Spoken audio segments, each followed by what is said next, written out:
Coucou à tous, alors aujourd'hui je vais un petit peu parler de quelques règles j'aime pas employer ce mot merde.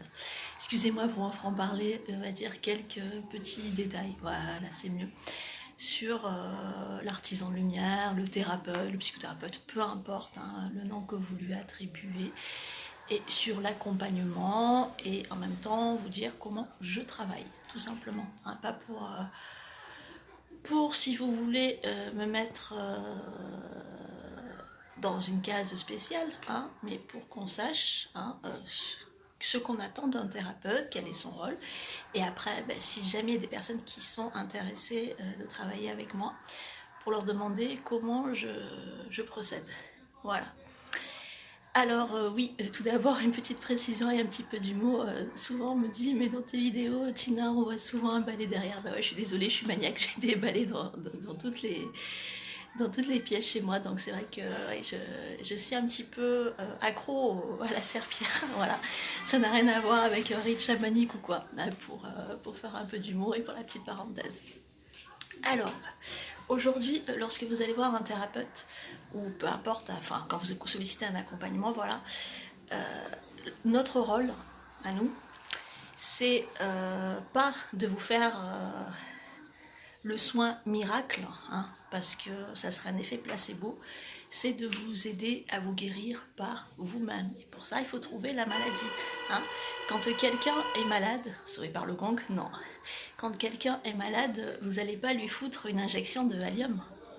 Ça sert à rien. Hein. Vous allez trouver qu'est-ce qu'il a pour lui proposer un traitement de fond et pour que lui-même après il puisse s'adapter à ce qu'il a et guérir, s'améliorer, tout simplement. Hein. Voilà.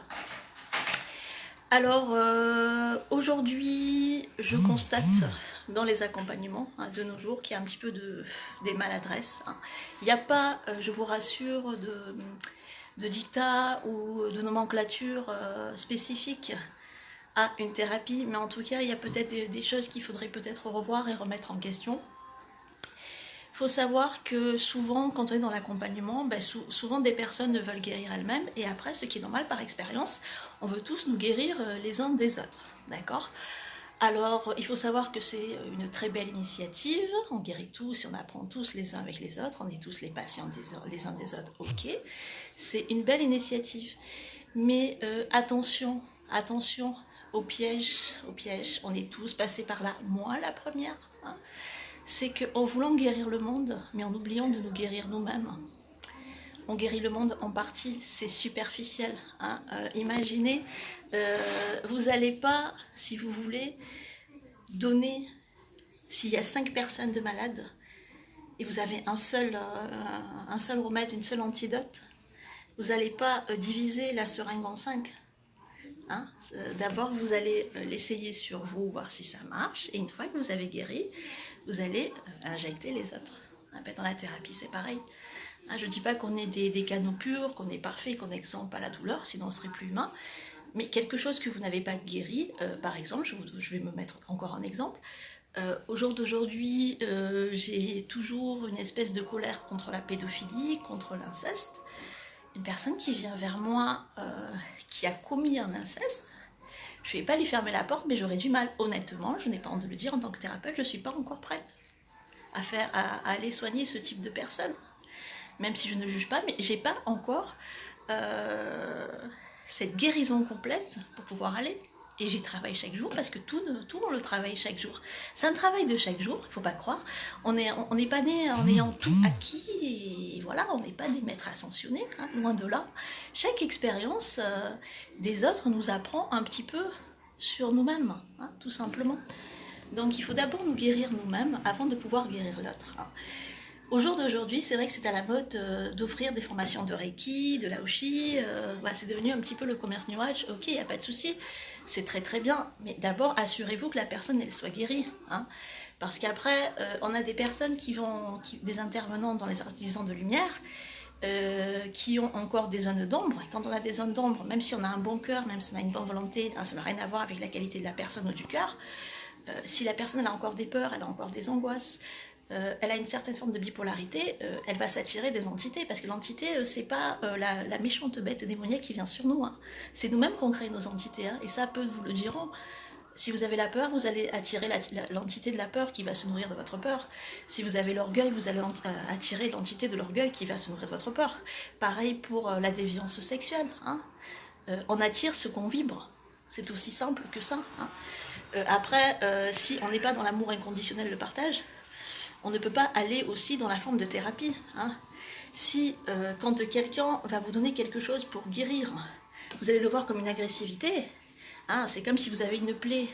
Si la plaie n'est pas cicatrisée, on va foutre de l'alcool, ça va brûler. Donc si vous n'êtes pas guéri, on est bien d'accord. Hein.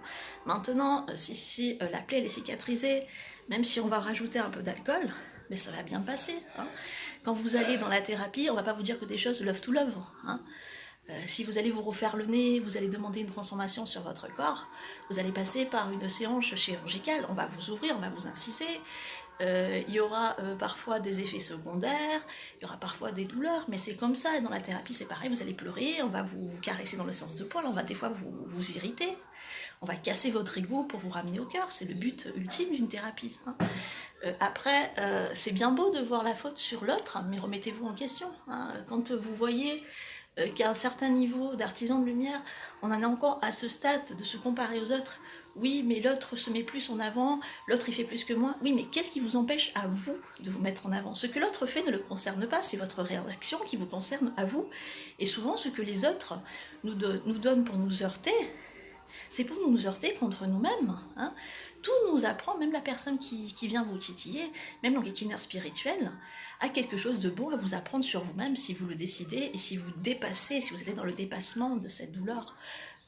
Moi-même, pour avoir connu le viol et l'inceste, je peux vous dire que même si c'est pas quelque chose qu'on souhaite idéalement, mais au moins ça m'aura appris le respect et je sais faire la différence entre l'amour et le vice, du coup. Donc ça m'a appris le respect à moi-même. Tout nous sert. Hein. Voilà, donc l'acceptation, ce n'est pas tout accepter de manière sadomasochiste, mais c'est de pouvoir faire d'une douleur, d'une cicatrice, y créer notre propre tatouage. Hein, parce qu'on crée ce qu'on veut pour notre réalité. Hein. Ensuite, pareil, dans mon accompagnement, je vais accompagner une personne, quand je dis ouverture à la faculté, honnêtement, lui ouvrir le chakra Ajna, ça serait très facile, mais ça serait gothique. Moi, je préfère lui ouvrir son cœur pour qu'elle puisse y accueillir ses messages et qu'elle ait une intuition suffisamment aiguisée pour prendre de bonnes décisions, pour se faire confiance en elle-même. Beaucoup plus intéressant que de lui apprendre un jeu de cartes, parce que c'est très bien d'apprendre un jeu de cartes, mais les cartes c'est relatif, hein, c'est comme l'horoscope, il ne faut pas vivre à travers les cartes et prendre tout pour argent comptant, hein, parce que autrement, si vous mettez de la matière et de la croyance dans un bout de papier et un support, vous ne rendez plus votre vie réelle, donc du coup vos rêves ne se matérialisent plus. Il faut quand même faire la part de choses et tout est relatif, hein. Tout est absolument relatif par rapport à ça. Alors après, par rapport à une séance, c'est vrai que je garde la personne 30 minutes au téléphone, généralement une fois par semaine. Pourquoi? Je pourrais la garder 1 heure, dans ce cas ça va être si c'est une écoute active qu'elle a besoin de parler, je suis là pour être son oreille, il n'y a pas de souci. Maintenant, si vous voulez garder plus de 30 minutes pour avoir les mêmes questions pour tourner en rang, je vais fatiguer moi en tant que thérapeute et je vais la fatiguer elle, donc je vois pas l'intérêt. C'est pour ça qu'une demi-heure c'est le maximum. Ça permet à l'autre de bien assimiler et de ne pas avoir un lavage de cerveau, de bien faire la part des choses, surtout qu'après je vais donner un petit exercice pour activer le processus positif, ou parfois une petite méditation, sans rentrer dans quelque chose de trop perché, mais pour pouvoir relaxer et bien assimiler ce qu'on a pu apprendre et voir ce que ça vibre dans son cœur et ce que ça a pu apporter comme transformation et changement. Hein. Et après, il y a un suivi, bien sûr, le lendemain, si la personne n'est pas bien, il s'est passé ça, je vais pas la laisser dans la nature. Hein. Mais voilà, ça sert à rien de blablater pendant 1 heure, parce qu'après, c'est du lavage de cerveau. Moi, ce que je veux, c'est qu'une personne, après ma thérapie, elle puisse elle-même s'auto-guérir et qu'elle soit pas dépendante de moi. Parce que sinon, je vais soigner une maladie pour en créer une autre. Ça sert à rien. Hein. J'ai pas envie de rendre une personne droguée spirituellement. Voilà. Donc écoutez, si vous avez besoin de renseignements ou quoi que ce soit, n'hésitez pas à me laisser un petit message. Je vous envoie un gros bisou et n'oubliez pas, chacun a sa magie, chaque être est unique. Hein. On a tout ça à apprendre, la vie c'est un apprentissage. Il n'y a personne qui est au-dessus des autres. Ce qui doit être au-dessus de vous, c'est l'ego. il faut le laisser s'envoler, hein. Il faut laisser s'envoler l'ego pour le ramener à son cœur, hein, pour l'amener à son cœur et relativiser. Vous savez, quand je dis à quelqu'un que je le compare à un enfant ou qu'il est petit, pour moi c'est le plus beau compliment. Parce que l'enfant, c'est la personne la plus éveillée dans ce monde, parce qu'elle est sur l'instant présent. Sur ces bonnes paroles, je vous aime. Bisous, bisous, bisous.